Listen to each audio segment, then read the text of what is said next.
sont petits et gentils et un peu barjots aussi. Les Tiny Toons débarquent à la télévision à la rentrée 1990 et remportent immédiatement un grand succès, relançant par la même occasion les studios d'animation de la Warner.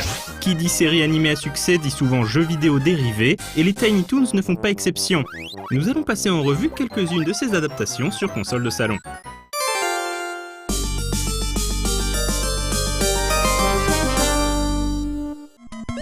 C'est le développeur japonais Konami qui acquiert les droits pour réaliser des jeux vidéo mettant en scène les descendants des Looney Tunes. C'est ainsi qu'en 1991, les Tiny Toons font leur entrée sur NES avec Tiny Toon Adventures, un jeu de plateforme très inspiré du gameplay de Super Mario Bros 3.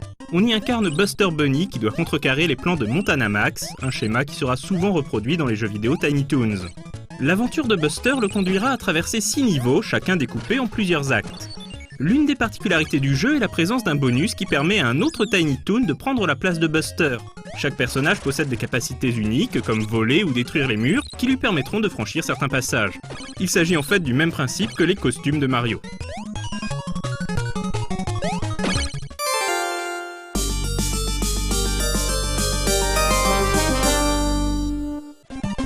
En 1993, les Tiny Toons reviennent sur NES avec Trouble in Wacky Land, dans lequel les compères doivent explorer les 5 zones d'un parc d'attractions.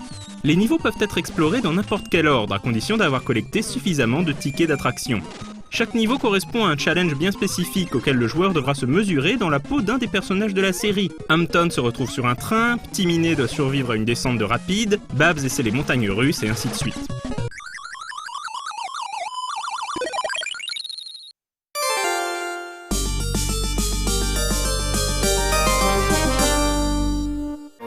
En 1992, les Tiny Toons envahissent les consoles 16 bits avec Buster Bust Loose sur Super Nintendo.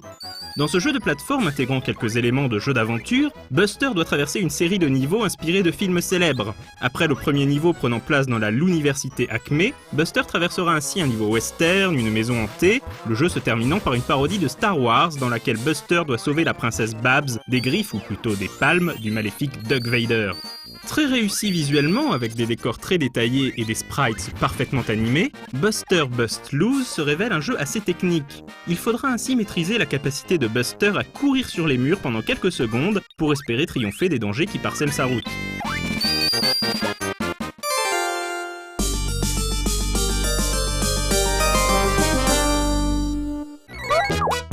Souvent considéré comme le meilleur jeu mettant en scène les personnages, Buster's Hidden Treasure sur Mega Drive place une fois de plus le joueur dans la peau de Buster Bunny qui a découvert une carte au trésor dans la bibliothèque de l'université Acme. Commence alors une course à travers le monde pour s'emparer du trésor avant Montana Max. Pour retarder Buster, Montana a fait kidnapper différents membres des Tiny Toons et a recruté les services du savant fou, le Dr Gene Splicer, pour lobotomiser tout ce petit monde. À la fin de chaque niveau, Buster devra donc affronter un de ses amis et le libérer de l'emprise de Splicer. Buster's Hidden Treasure est un jeu de plateforme dans lequel Buster s'élance à toute allure dans les niveaux, collectant des carottes sur le chemin.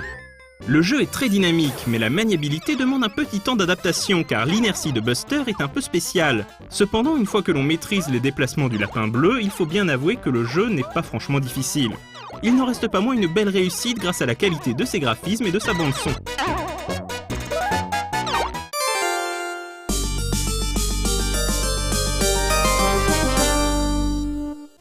Lorsque les Tiny Toons reviennent sur Mega Drive l'année suivante, c'est avec Acme All Stars, un titre qui propose un gameplay totalement différent. En effet, fini les plateformes, il s'agit cette fois-ci d'un jeu de sport.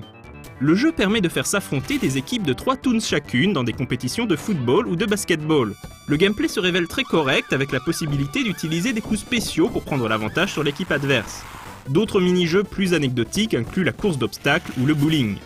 Plutôt fun et bien réalisé, Acme All Stars n'est pas déplaisant mais difficile de ne pas penser que Konami a collé le label et l'habillage Tiny Toons sur un jeu qui aurait pu prendre place dans n'importe quel univers.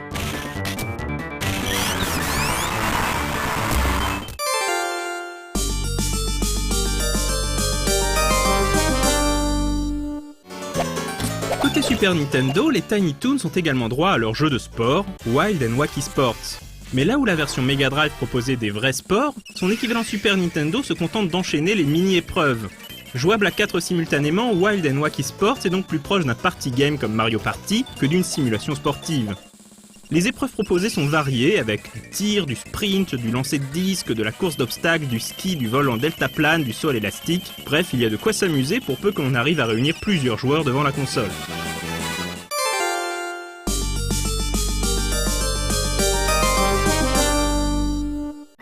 Et voilà, nous espérons que vous avez apprécié ce rapide tour d'horizon des jeux vidéo mettant en scène les Tiny Toons sur console de salon. Il existe évidemment d'autres adaptations vidéoludiques de la franchise, notamment sur ordinateur et sur Game Boy.